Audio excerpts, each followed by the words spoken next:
Carcinoma हम कर रहे हैं। नेज़ोफेरेंजियल कार्सिनोमा एक रेयर न्यूप्लाज्म है, मतलब इतना नहीं होता। क्यों? क्योंकि जो है इसकी स्ट्रॉन्ग एपिडेमियोलॉजिक लिंक है एप्स्टन बार वायरस के साथ, जो हमने वहाँ पे भी पढ़ा था कि उसमें ये होता है। दूसरा ये कि इसकी हाई फ्रीक्वेंसी है इस कैंसर की चाइनीज़ लोगों में, जो बढ़ा देता है पॉसिबिलिटी वायरल ऑन्कोजेनेसिस की on the background of genetic susceptibility. ठीक है, जेनेटिकली ये होता है, जो प्रॉब्लम जेनेटिकली है। अब ये थॉट हुआ है कि एप्स्टन बार वायरस जो है वो होस्ट को इन्फेक्ट करता है कि पहले जो है वो रेप्लिकेट करेगा उनके नेज़ोफेरेंजियल एपिथेलियम के अंदर, और फिर वहाँ से वो जो है ना इन्फेक्ट करेगा देर बार टॉन्सिलर जो हमारे लिम्फोसाइट्स हैं ना उनको जाके इन्फेक्ट करेगा। कुछ इंडिविजुअल्स में ये लीड करेगी to the transformation of the epithelial cells, उनकी ट्रांसफॉर्मेशन हो जाएगी। Unlike the case with the Burkitt lymphoma, जो चैप्टर 12 में हम देखेंगे हेमेटोपोइटिक और लिम्फोइड सिस्टम ब्लड वाले चैप्टर में, तो अनलाइक द बर्किड लिम्फोमा एक और Epstein Barr virus associated tumour है। यानी ये बर्किड लिम्फोमा जो है ये एक और एप्स्टन बार वायरस की वजह से एसोसिएटेड ट्यूमर ही है। तो ये जो है ना एप्स्टन बार वायरस जिनोम जो है वो वर्चुअली सारे नेज़ोफेरेंजियल कार्सिनोमास में हमें मिलता है, और इंक्लूडिंग वो जो कि आउटसाइड द एंडेमिक एरियाज़ में हों, जैसे एशिया में।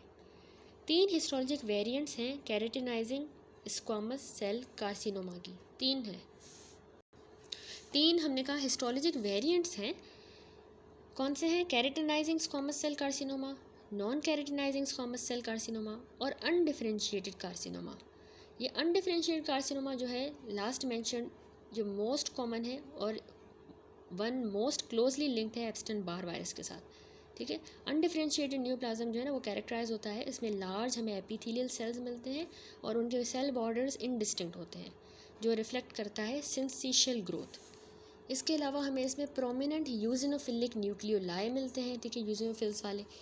नेज़ोफेरेंजियल कार्सिनोमास में जो है ना ट्यूमर सेल्स जो है वो ऑफन अकम्पनी करते हैं striking influx of the T cells.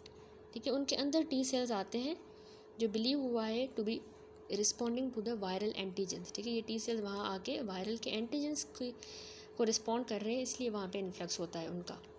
ठीक है, इन कैंसर में ऐसा पाया जाता है। नेज़ोफेरेंजियल कार्सिनोमा लोकली ही इन्वेड करता है और हमारे जो सर्वाइकल लिम्फ नोड्स हैं ना वहाँ पे चला जाता है और मेटास्टेसाइज वहाँ से फिर डिस्टेंट साइड्स पे करेगा। ये रेडियो सेंसिटिव होते हैं। 5 साल का सर्वाइवल रेट है और 50% जो है वो रिपोर्ट हुए हैं, इवन फॉर द पेशेंट जिनमें एडवांस्ड कैंसर है। ठीक है, रिस्पॉन्सेज जो है ना इम्यून चेक पॉइंट इनहिबिटर्स के लिए, जब ये हम इनहिबिटर्स देंगे तो उसके अगेंस्ट रिस्पॉन्स भी रिपोर्ट हुआ है। तो अब ये प्रोवाइड कर रहा है नए थेराप्यूटिक स्ट्रैटेजी ट्यूमर्स के लिए जो रिस्पॉन्ड कन्वेंशनल थेरेपी को नहीं करते। ठीक है, उसके बाद ये पैथोमा से देखें नेज़ोफेरेंक्स का पैथोलॉजी। राइनाइटिस मेंशन है यहाँ पे, जो वहाँ पे नहीं था। इसमें इन्फ्लामेशन हो जाती है हमारे नेज़ल म्यूकोजा की, और एडिनो वायरस की वजह से ये ज़्यादातर कॉमनली होती है राइनाइटिस। नाक का म्यूकोजा इन्फ्लेम हो जाता है। इसके अलावा कॉमन कोल्ड जो है उसकी वजह से जो राइनाइटिस होती है उसमें छींकें आती हैं, कंजेशन हो जाती है नाक की, और नाक से पानी भी आ रहा होता है, नाक बंद भी होता है और पानी भी आता है नाक से। एलर्जिक राइनाइटिस जो है ना वो सब टाइप है राइनाइटिस की। क्यों? क्योंकि ये हाइपर सेंसिटिविटी टाइप 1 रिएक्शन की वजह से असल में होता है, जो किसी पॉलन के अगेंस्ट हो। तो कैरेक्टराइज होता है कि इसमें हमें इन्फ्लामेटरी इनफिल्ट्रेट मिलेगा यूजिनोफिल्स के साथ, क्योंकि ये हाइपर सेंसिटिविटी रिएक्शन है, और ये एस्थमा और एक्जिमा के साथ भी इसकी एसोसिएशन है। तो ये डिफरेंट टाइप्स है राइनाइटिस की। दूसरा है नेज़ल पॉलिप। पॉलिप क्या होता है? ये प्रोट्रूजन होती है एक किस्म की, एडिमेटस और इन्फ्लेम्ड नेज़ल म्यूकोजा की इस तरह प्रोट्रूजन हो जाती है। ये सेकेंडरी होता है, यूजुअली ये सेकेंडरी होता है। तो रिपीटेड बाउट अगर आ रहे हों किसी को राइनाइटिस के, तो वो बार बार किसी को राइनाइटिस हो रही है तो वो आगे जाके नेज़ल पॉलिप कॉज करवा देगा। ऑल्सो ये हमें सिस्टिक फाइब्रोसिस के पेशेंट्स में भी मिलता है। ठीक है, ये पॉलिप। और एस्पिरिन जो इनटॉलरेंट एस्थमा है उसमें भी हमें नेज़ल पॉलिप्स मिलते हैं। एक बात ये कि एस्पिरिन इनटॉलरेंट एस्थमा कैरेक्टराइज होता है कि उसमें एक ट्रायड होता है, एस्थमा होता है, एस्पिरिन खाने की वजह से ब्रोंकोस्पाजम्स होते हैं और नेज़ल पॉलिप्स मिलते हैं। तो ये जो है 10% एस्थमेटिक जो है इस तरह के होते हैं, उनमें इस तरह से हमें पिक्चर मिलती है। ठीक है, ये ट्रायड वगैरह मिलेगा। तीसरी कंडीशन है एंजियोफाइब्रोमा। एंजियोफाइब्रोमा असल में एक बिनाइन ट्यूमर है हमारे नेज़ल म्यूकोजा का, जो कि लार्ज ब्लड वेसल का बना हुआ होता है और फाइब्रस टिश्यू का। ठीक है, नेज़ल म्यूकोजा में ही हुआ है, बिनाइन है, लेकिन लार्ज ब्लड वेसल और फाइब्रस टिश्यू से मिलके बना है और क्लासिकली एडोलेसेंट जो मेल हैं उनमें हमें मिलता है। इसमें जो है पेशेंट जो है प्रोफ्यूज एपिस्टेक्सिस के साथ आता है, उसको बहुत ज़्यादा नाक से खून आता है। एंजियोफाइब्रोमा। अगला है नेज़ोफेरेंजियल कार्सिनोमा। नाम से पता चल रहा है मैलिग्नेंट ट्यूमर है नेज़ोफेरेंजियल एपिथीलियम का। ये एप्स्टन बार वायरस के साथ एसोसिएटेड है। अफ्रीकन बच्चों में ज़्यादातर देखा गया है और चाइनीज़ एडल्ट्स में।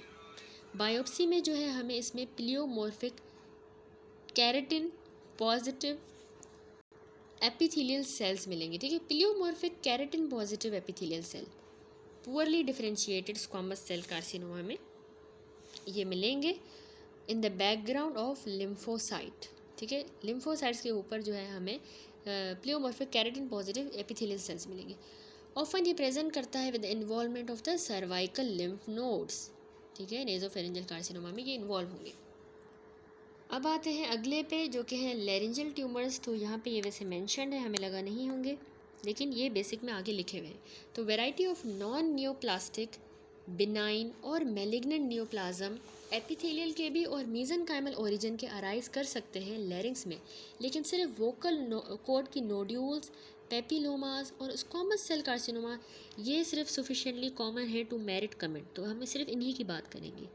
अब ये सारी कंडीशन जो है ना, मोस्ट कॉमन प्रेजेंटिंग फीचर इनमें हॉर्सनेस का होता है। ठीक है, ज़्यादातर इनमें हॉर्सनेस होती है। सबसे पहले नॉन मैलिग्नेंट लेजन्स हैं, जो मैलिग्नेंट नहीं है उनमें वोकल कॉर्ड नोड्यूल्स आ जाता है या पॉलिप्स। ये असल में स्मूथ हेमीस्फेरिकल प्रोट्रूजन होती हैं। ठीक है, स्मूथ सी होंगी और हेमीस्फेरिकल होंगी, यूजुअली 0.5 सेंटीमीटर से कम डायमीटर की होती हैं और ये लोकेटेड होती हैं मोस्ट ऑफन हमारे ट्रू वोकल कॉर्ड्स के ऊपर। ये नोड्यूल्स जो है कंपोज हुई होती है, हमने पढ़ा फाइब्रस टिश्यू की बनी होती है और स्ट्रेटिफाइड स्क्वामस म्यूकोजा के साथ कवर हुई भी होती है। ठीक है, ये यूजुअली जो कि इंटैक्ट होता है, लेकिन ये म्यूकोजा जो है ना इसका स्ट्रेटिफाइड स्क्वामस, ये अल्सरेट भी कर सकता है जब कॉन्टैक्ट ट्रॉमा हो दूसरे वोकल कॉर्ड के साथ, यानी एक वोकल कॉर्ड जो है वो दूसरे के साथ अगर कॉन्टैक्ट ट्रॉमा होगा तो ये रप्चर भी कर सकती हैं।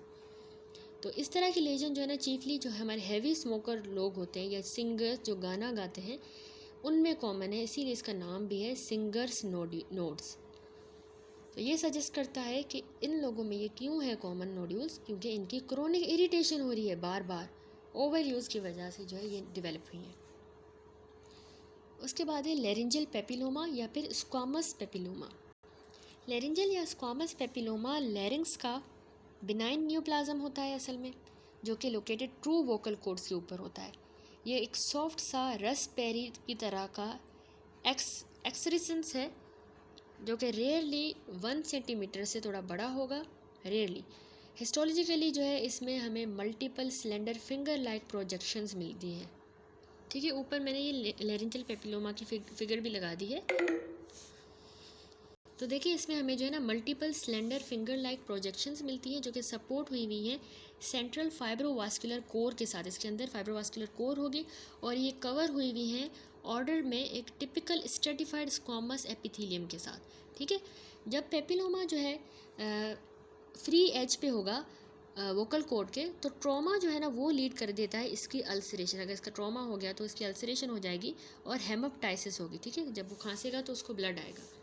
पेपिलोमाज अब ये सिंगल होंगे, एडल्ट्स में एक होगा, लेकिन ऑफन ये मल्टीपल, ये जो है ना पिक्चर बच्चों में होती है, जिनमें इस कंडीशन को हम कहते हैं रिकरेंट रेस्पिरेटरी पेपिलोमेटोसिस, RRP डिजीज़ कहते हैं हम इसको। सिंस ये टिपिकली टेंड होते हैं to recur after the excision, एक बार हमने इसको कट करके निकाल दिया तो बार बार होते हैं। तो ये लेजन जो है ह्यूमन पेपिलोमा वायरस टाइप 6 और 11 की वजह से होते हैं और ये स्पॉन्टेनियसली प्यूबर्टी पे जो है प्यूबर्टी के टाइम पे रिग्रेस कर जाते हैं, खुद ही छोटे हो जाते हैं। कैंसरस ट्रांसफॉर्मेशन इनकी रेयर है। मोस्ट लाइकली जो कॉज है ना इनकी अकरेंस का कि ये क्यों हो रहे हैं बच्चों में, वो है वर्टिकल ट्रांसमिशन होती है इनकी इन्फेक्टेड मदर में से डिलीवरी के टाइम पे।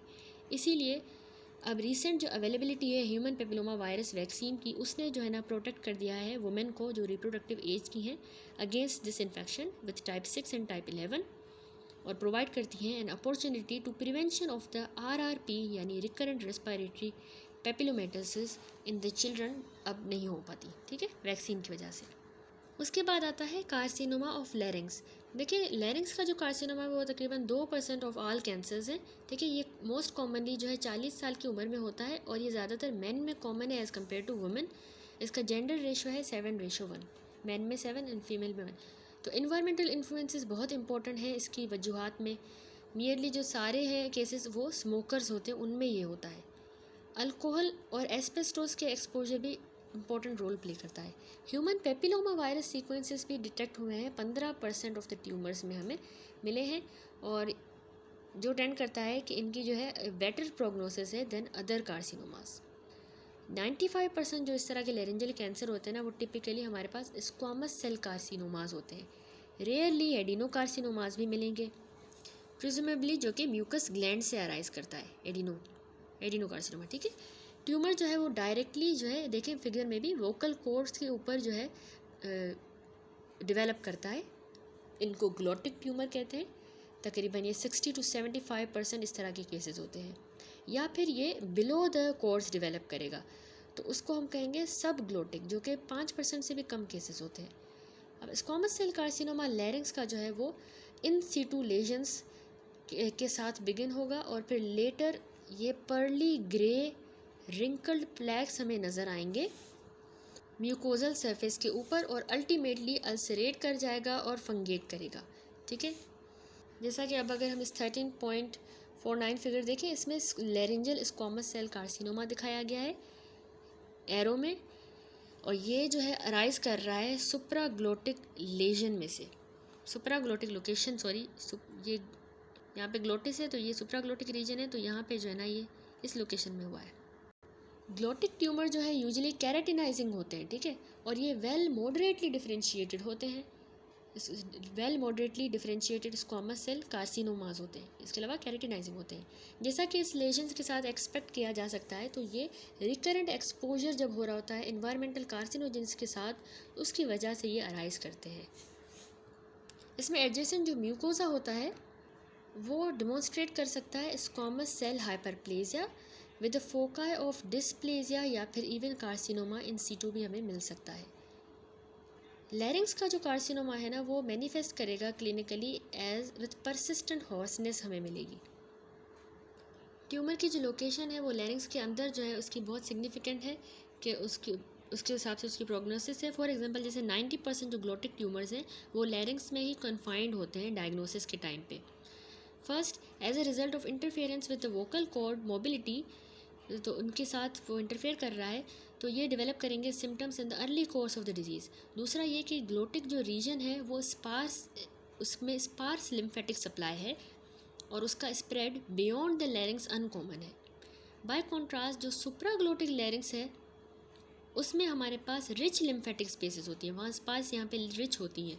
तो नियरली 1/3 ऑफ ये ट्यूमर्स जो है ना वो मेटास्टेसाइज कर जाते हैं रीजनल यानी हमारे सर्वाइकल लिम्फ नोड में। कौन से वाले? सुप्राग्लोटिक लैरिंग्स वाले ट्यूमर्स, वो इतना नहीं करते। सब ग्लोटिक जो ट्यूमर्स हैं जो नीचे होंगे अब वो टेंड करते हैं टू रिमेन क्लिनिकली क्विएसेंट, खामोश रहेंगे, यूजुअली मैनिफेस्ट करते हैं एज ए एडवांस डिजीज़ जब हो जाएगी। तो सर्जरी के साथ रेडिएशन थेरेपी या फिर कॉम्बिनेशन ट्रीटमेंट दे के हम बहुत से पेशेंट को ठीक कर सकते हैं, क्योर हुए हैं, और अबाउट 1/3 जो है वो इस बीमारी से लेकिन मर भी जाते हैं। यूजुअल जो कॉज है डेथ का वो क्या है? वही वाइड स्प्रेड मेटास्टेसिस का हो जाना और कैचेक्सिया, और समटाइम्स जो है ना कॉम्प्लिकेटेड पल्मोनरी इन्फेक्शन हो जाता है। दैट्स इट, यहाँ पे ये चैप्टर कंप्लीट हुआ। पूरा लंग का यूनिट हमने कंप्लीट कर लिया, ठीक है। फंडामेंटल्स ऑफ पैथोलॉजी पैथोमा से हमने ये पूरा लंग का यूनिट कंप्लीट कर लिया है। बाकी जो है इरफान मसूद से बस एक लास्ट टॉपिक रह गया है, ये किसी भी बुक में नहीं लिखा हुआ ये टॉपिक, जो कि है लंग ट्रांसप्लांटेशन के ऊपर। लंग ट्रांसप्लांटेशन की इंडिकेशंस क्या होती हैं? हम एम्फाइसीमा में कर सकते हैं, इडियोपैथिक पल्मोनरी फाइब्रोसिस में, सिस्टिक फाइब्रोसिस और प्राइमरी पल्मोनरी हाइपरटेंशन में, ठीक है। कॉम्प्लिकेशंस क्या होंगी? पल्मोनरी इन्फेक्शंस, ट्रांसप्लांट की वजह से बैक्टीरिया जो है वो ज़्यादातर पहले फ्यू वीक्स में इन्फेक्शन करवा सकता है। वायरसेस में साइटोमेगालो वायरस हमने बार बार पढ़ा है कि मोस्ट कॉमन वायरस है, लेकिन ये लेस सिवियर है। ये मतलब ट्रांसप्लांट के बाद इन्फेक्शन कॉज करवाता है। फंजाई, कैंडिडिया और एस्पेरजिलस और न्यूमोसिस्टिस कारिनी जो है ना, ये बहुत ही इंपॉर्टेंट प्रोटोजोआ है, लेकिन ये इतना रेयर है, इतना ज़्यादा नहीं करवाता इन्फेक्शन, लेकिन करवाता है। ठीक है। एक्यूट रिजेक्शन दूसरी कॉम्प्लिकेशन है, रिजेक्शन हो जाए एक्यूट। ये तकरीबन कुछ मतलब पहले हफ्ते से लेके महीनों तक जो है ट्रांसप्लांट के बाद ये एक्यूट रिजेक्शन हो सकती है। इसमें असल में पेशेंट ना फीवर के साथ प्रेजेंट में बुखार होगा, उसको डिस्निया होगा, खांसी होगी और इन्फिल्ट्रेट्स मिलेंगे हमें। इसकी जो डायग्नोसिस है वो ट्रांस ब्रोंकायल बायोप्सी के थ्रू हम करते हैं। मॉर्फोलॉजी पे हमें असल में क्या मिलेगा जब हम उसकी बायोप्सी करेंगे ट्रांस ब्रोंकायल, तो हमें उसमें लिम्फोसाइटिक इन्फ्लामेटरी इन्फिल्ट्रेट्स मिलेंगे जो कि स्मॉल वेसल्स के अराउंड होंगे और सब म्यूकोजा ऑफ द एयरवे के अराउंड होंगे। ठीक है, क्या होंगे? Lymphocytic inflammatory infiltrate. तीसरी कॉम्प्लिकेशन है क्रोनिक रिजेक्शन हो जाना। क्रोनिक रिजेक्शन 3 से 5 सालों के बाद होती है ट्रांसप्लांट के, और ये 50% ऑफ द केसेस में हमें मिलती है। और ये प्रेजेंट करती है कि इसमें भी पेशेंट को जो है कफ होगी, डिस्निया भी होगा, इसके अलावा इरिवर्सिबल डिक्रीज़ आ जाएगा उसके लंग फंक्शन टेस्ट में। इरिवर्सिबल है, सही भी नहीं हो सकता। तो टोटल अक्लूजन हो जाती है इसमें ब्रोंकियोल की क्रोनिक रिजेक्शन में। इसको हम कहते हैं ब्रोंकियोलाइटिस ऑब्लिटरेंस। टोटली वो ब्रोंकियोल बंद हो जाता है। इसके अलावा ब्रोंकिएक्टेसिस हो सकती है लॉन्ग स्टैंडिंग केस में। That's it. अब ये यूनिट कंप्लीट हो गया है लंग।